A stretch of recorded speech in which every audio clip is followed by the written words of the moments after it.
Learn how to troubleshoot blue screen crashes on the Dynabook Satellite Pro C50 with proven Windows troubleshooting techniques. This video covers common blue screen of death fixes that can help restore stability. So while you're performing updates, you're getting an IRQR not less or equal message, K-mode exception not handled, kernel data in page error.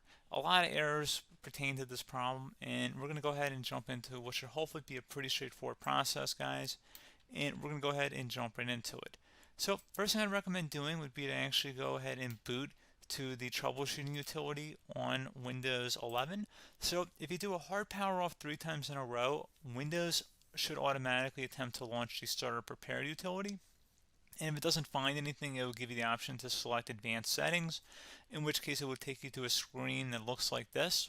Now, if it does not take you to a screen that looks like this, or you're unable to get to that, you can also download the Windows 10 Media Creation Utility, or Windows 11. They probably will make a creation utility for Windows 11 at some point. And it doesn't really matter. You can actually run the Windows 10 utility on Windows 11 as far as I'm aware.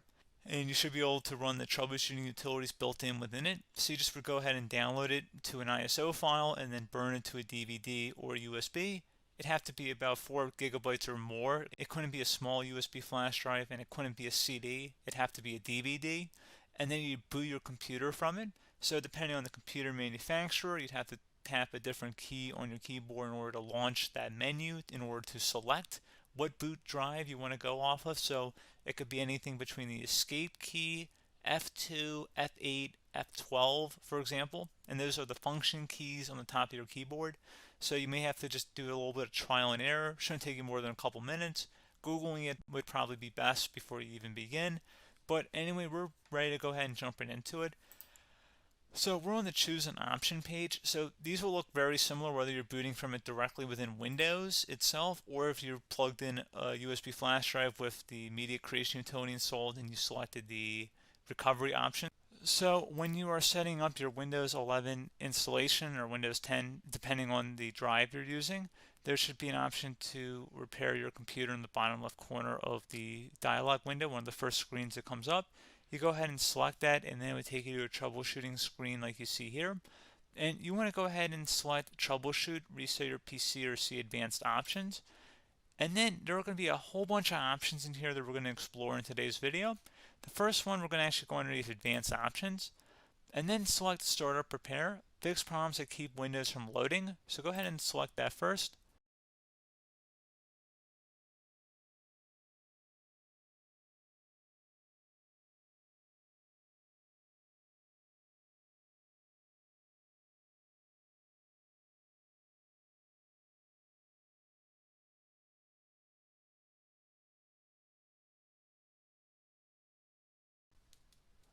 Okay, so you can see it could not repair our PC. That was our first option we could try. Something else, if we go back into advanced options here and then select troubleshoot, we're going to go underneath advanced options again. You can go ahead and actually access safe mode by selecting startup settings. And then if you select the restart button, you have the option on the screen select safe mode with networking, which will give you a key on the screen. It'll tell you which key to press to enter that.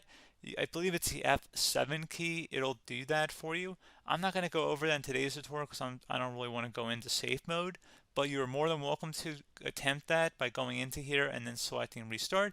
Again, it'll launch another screen. It'll say what key do you want to press, and it'll give you like 7 or 8 different options, and you want to select safe mode with networking. There's also an option for a command prompt too, but that's going to be something we're going to cover later in this video, and we don't even have to go through that in order to access it. So that's why I'm not going to really push for that, because unless you know exactly what's causing the problem, you probably don't need to go into safe mode. Unless you're trying to recover files, in which case then you definitely can go into safe mode, but we're trying to actually recover our computer here. So I hope that makes sense. Something else we can also try here as well would be to uninstall updates, remove recently installed quality or feature updates from Windows. So if you go ahead and select that, you can uninstall the latest quality updates, which generally is the more day-to-day updates. Feature updates are the less regularly released ones, like the big ones. I would equate it to service packs in like Windows 7 and Windows Vista and Windows XP. So larger updates that occur once or twice a year at most. And the quality updates are more just a regular update. So probably obviously depend. It'll take longer if you're going to try and uninstall the latest feature update versus quality update, and maybe you don't need to go back that far. So just giving you guys a couple pointers with that. Something else you can also look at here, and we're going to jump into the command prompt in a little bit, but you can select System Restore, which will use a restore point recorded on your PC to restore Windows. And this is something I would highly recommend here, guys. So select Next. Assuming you have a restore point saved on your computer, you go ahead and select the most recently created one, and you'll select Next, and then you'll select the drive. You shouldn't actually have to select the drive. You can scan for affected programs, but we're going to keep it all default here, and then we're going to select Finish. So once started, System Restore cannot be interrupted. Do you want to continue?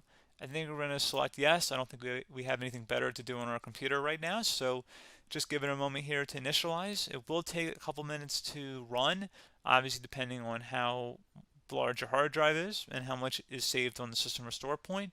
So just give it a couple minutes here.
Okay, so you can see System Restore completed successfully.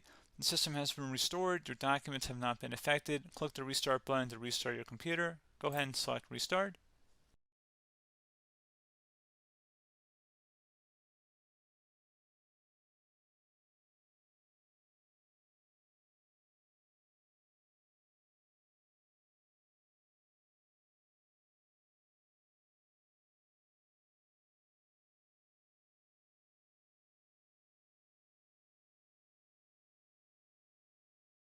Okay, so you can see the system has been restored successfully.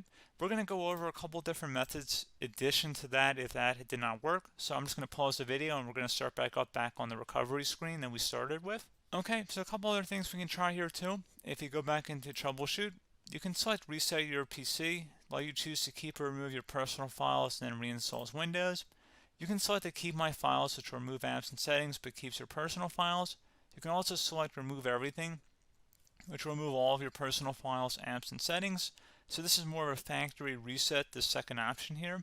First option, it should not delete all of your personal files. However, it will pretty much clear most of your programs. And keep in mind, there's no guarantee that your information, number one, is even still available and easily recoverable on your computer to the point that you actually would be able to recover anything. And the second point is that there's always a chance that it won't actually recover and it will just do a factory reset anyway. So there's no guarantee that actually would keep your files anyway. So I would recommend trying to get a recovery tool and backing that up first before selecting it anyway. But again, those are a couple different options. And then something else you can try here if you go back to the choose an option. Another option, if you go underneath choose an option and select troubleshoot, advanced options, and now select where it says command prompt. Okay, so the first thing we should do is type our main hard drive here. In most cases, it should be the C drive. So you just do a C colon and then hit enter on your keyboard. So once you're underneath the C drive, we're going to type in dir and then hit enter on your keyboard. It should have program files, users, and Windows all in there. That's how you know you're in the right directory.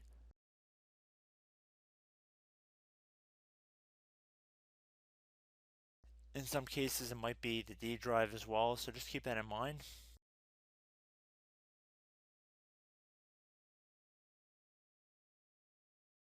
Next thing we're going to do is type in cd space / Windows / system 32 / config, and then you're going to hit enter on your keyboard.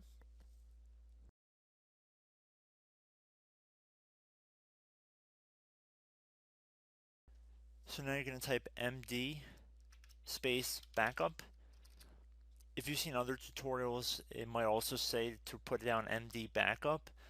That's because the backup name is pretty common when you want to back something up. So you can name this whatever you want, doesn't have to be backup. So if you've already made a backup folder in the past, you could do backup 1, for example. So once you're done setting the name you want the backup to be called, hit enter on your keyboard again.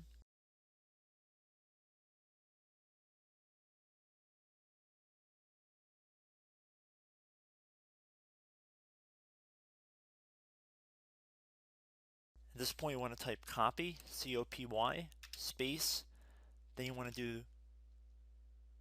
the star symbol above the 8 key, then do a period or a dot, whatever you want to call it, then another star sign, and then another space, and then type backup, and then hit enter on your keyboard.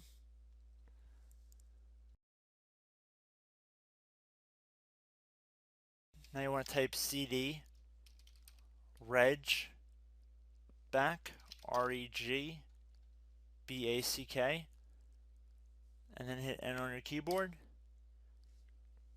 So now that we are under the reg back, so now you want to type dir again, and then hit enter.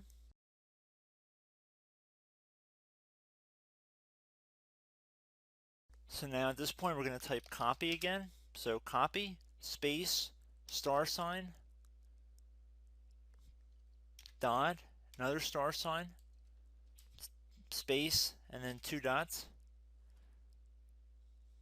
So we're going to type copy, space, star sign, dot, sign,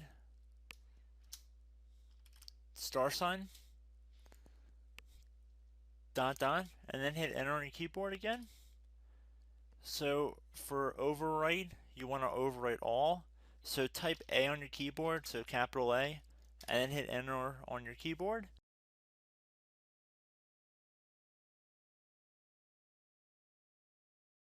So at this point, you should be good to go. You can close out of the command prompt window, and if you accidentally continue to Windows 10, you should be all set.